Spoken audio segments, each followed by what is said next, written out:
Math 133 chapter number 10 exercise 10 है। इसकी एक ही एक्सरसाइज है और इसमें से अक्सर जो है वो लॉन्ग जो है बन जाता है।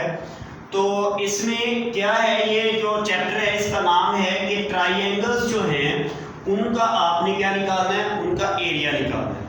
अब याद रखिए, असल में ट्राइएंगल जो थी आपकी बेसिकली जिसे हम कहते हैं रेक्टेंगुलर, उसको हाफ करें तो उसकी दो ट्राइएंगल्स बनती हैं।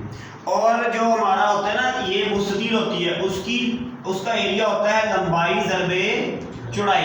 तो अब देखिए हमने हाफ किया है इसको ट्राइएंगल को, ये रेक्टेंगुलर को ट्राइएंगल के लिए, तो इसका हाफ कर देंगे तो ये आपका एरिया है। तो पहले सवाल में आपका यही जो है वो होगा इस्तेमाल। वो कहता है the hypotenuse of right triangle is 10 centimetre and it's height is twice of its base. अब उसने कहा है, क्वेश्चन नंबर 1 है। अब मैं आपको समझा दूं कि ये उसने कहा क्या है। उसने कहा है कि आपके पास एक राइट ट्राइएंगल है, ठीक है जी, और उसका ये वाला जो होता है आपको पता है हाइपोटेन्यूज होता है। आप इसको हाइपोटेन्यूज कह लें या आप इसको चलो h लिख लें आप सिर्फ। और वो कहता है कि वो किसके बराबर है, वो है जी आपका 10 सेंटीमीटर की। बात समझ आ गई। और फिर क्या कहता है कि एंड इट्स हाइट, हाइट देखिए ये इसकी चौड़ाई है, ये इसकी हाइट है, तो इसकी हाइट को कहते हैं परपेंडिकुलर। उसका जो परपेंडिकुलर है वो क्या है, ट्वाइस है। उसमें एक कंडीशन है कि बेस जो होती है उसकी बेस अगर हम लेट करते हैं, लेट करें कि इसकी बेस जो है वो बराबर किसके है, x के। बेस को मैंने लेट कर लिया कि x के। वो कहते हैं अगर बेस आपके पास हो, बेस अगर x है तो उसका जो परपेंडिकुलर या हाइट है वो होगी उसका डबल 2x। बात समझ आई। तो आपने इसका जो है एरिया फाइंड करना है। तो एरिया फाइंड करने के लिए आपको पता है पहले चीजें आपके पास होगी कि इसका हाइपोटेन्यूज 10 सेंटीमीटर है।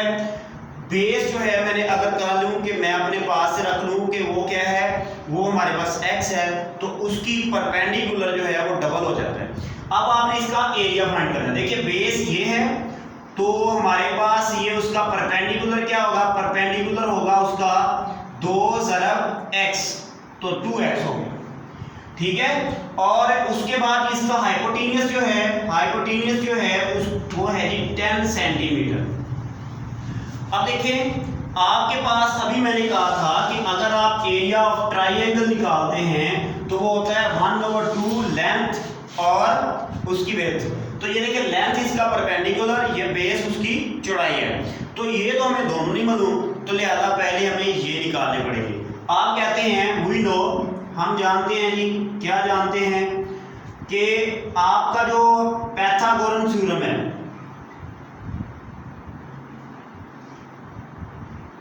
वो कहता है कि आपका हाइपोटेन्यूज अगर उसको स्क्वायर किया जाए वो बराबर होता है परपेंडिकुलर का स्क्वायर प्लस बेस का स्क्वायर। समझ आ गई। तो यहां पे इसकी वैल्यू लगाएं, ये बन गई 10 का स्क्वायर इज इक्वल परपेंडिकुलर किधर है जी 2x का स्क्वायर और प्लस ये किधर है जी x का स्क्वायर। तो ये देखिए ये आ गया जी 100 इज इक्वल टू 2 के जब जब 2 का स्क्वायर करेंगे तो ये बन जाएगा 4 और x स्क्वायर और प्लस ये वाला x का स्क्वायर। बात समझ आ गई है, ओके। तो यहाँ पे क्या बन गया जी 100 इज इक्वल टू 4 + 1 5x का स्क्वायर। तो ये देखिए 5 इधर आगे तकसीम नहीं हो जाएगा, तो ये हमारे पास आ गया जी x स्क्वायर। तो ये 5 एक बार 5 और 5 दो बार 10 20 आ गया। तो यहाँ से x किसके बराबर आ गया, x आ गया जी 20।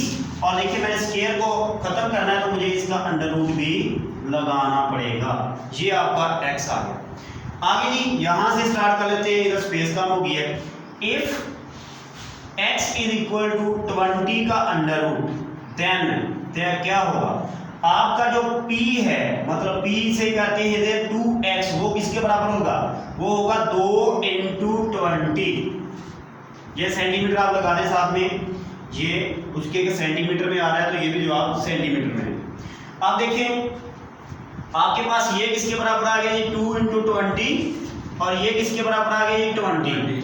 तो अब आप एरिया निकाल सकते हैं बआसानी, आप इस फार्मूले को लगा सकते हैं। तो आप कहेंगे वी नो, हम जानते हैं जी कि एरिया ऑफ ट्राइंगल, इसका नाम रख लेते हैं ABC या ना रखे कोई, एरिया किसके बराबर होता है 1 ओवर लेंथ, लेंथ होती है परपेंडिकुलर, जरा बेस होता है उसकी चौड़ाई। तो ये हमारे पास आ गया जी 1 ओवर परपेंडिकुलर था 2 into 20 और ये बेस है ओनली 20 अंडर 2 into 20 का अंडर रूट। तो ये देखिए जी 2 से 2 कट गया, तो ये देखिए 20 का स्क्वायर, देखिए अंडर रूट का स्क्वायर हो गया। तो अंडर रूट का स्क्वायर अंडर रूट से कट गया तो क्या रहेगा 20 सेंटीमीटर। और देखिए सेंटीमीटर इसका भी सेंटीमीटर था और ज़रब हो रहा था इसका भी सेंटीमीटर, तो ये क्या बन गया सेंटीमीटर स्क्वायर नहीं बन गया, एक इसका सेंटीमीटर एक इसका। तो ये हमारे पास आ गया जी उसका जवाब। ठीक है जी।